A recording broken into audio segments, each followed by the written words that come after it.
really happy with this Everlast weld. The only complaint that I have with it is the ground clamp that it came with. It is the cheapest ground clamp I've ever seen. I get that this is a cheap welder, but this Lincoln was also a cheap welder, and it at least came with a better ground clamp and cable. I already replaced the cable, but I was looking for a really nice clamp.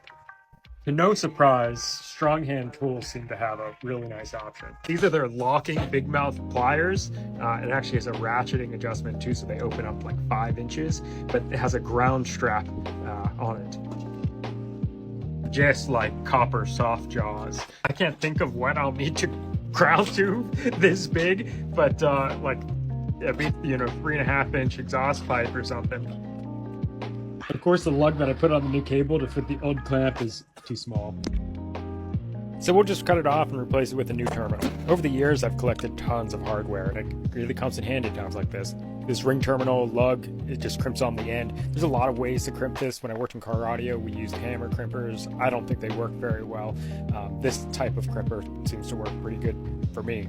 To get both a good physical connection and an electrical connection, you kind of have to crimp it right.